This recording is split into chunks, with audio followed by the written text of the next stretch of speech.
Hey guys, it's Annie, Creative.Cliche. In today's makeup tutorial, I'm going to be transforming myself into Hank Hill from King of the Hill.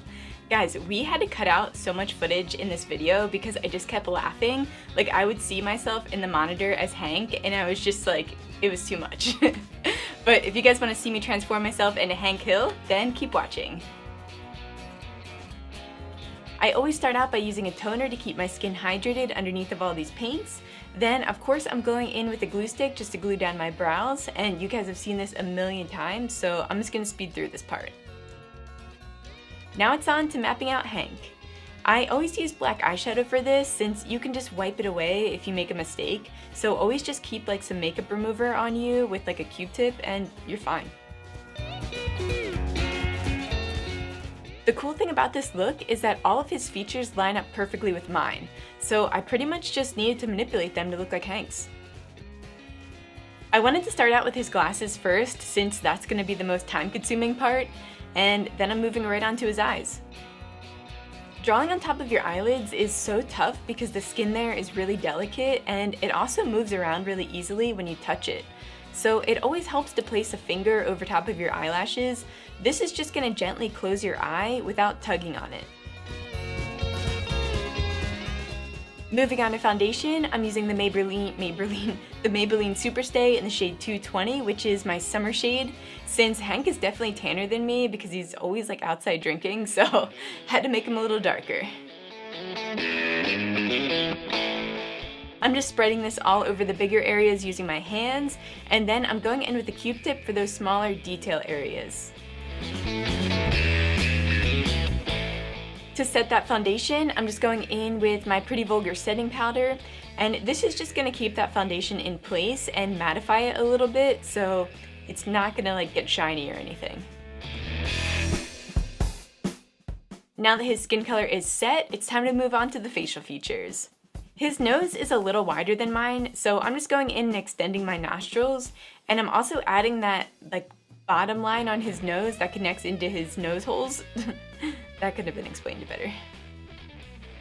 Then I'm going in and adding his cheekbones, his lip outlines, the forehead creases, and his chin line. Usually I like to fully map out the character before going in with paint, but our house was freezing when I filmed this video, so I really wanted to wait until last minute to have to take my shirt off. So I'm just grabbing some white Paradise paint to fill in my eyeballs, and I'm using this black paint by Tag to go over all the black outlined areas.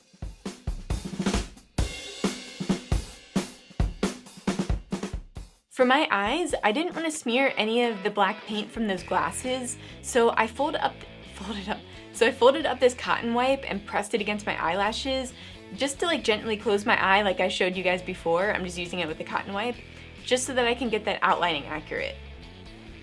Now that the top part is done, I have to take my shirt off. No!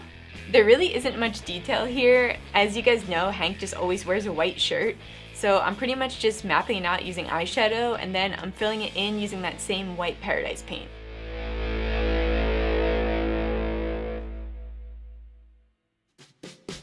I use a small brush in all of my paintings just to prevent against streaking, in case you guys are wondering.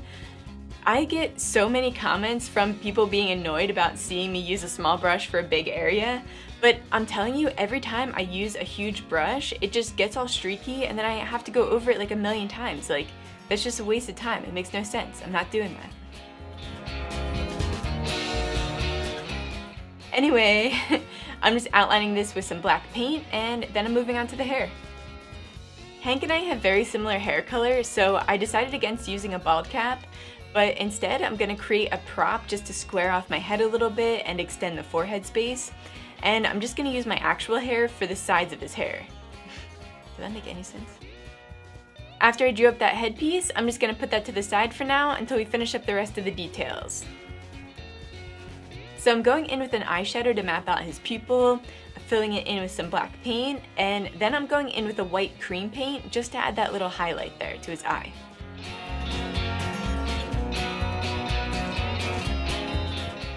Okay, now it's back to the hair. After I filled it in using all the right colors, I'm just going to attach it using some spirit gum.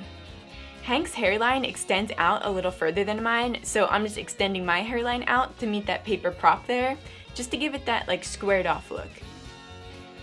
I'm also adding in the sides of the glasses real quick, and I started noticing that my hair and the prop weren't matching that well, so I painted the prop just a little bit darker.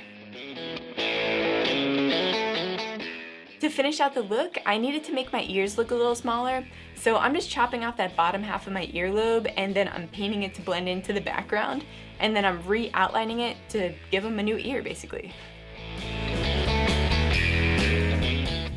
And that's the finished look, guys. Let me know what you think in the comments down below. If you like this video, make sure to give it a thumbs up. You can also subscribe to my channel and hit that bell to be notified every time I upload a new video. Thank you guys so much for watching, and as always, stay creative.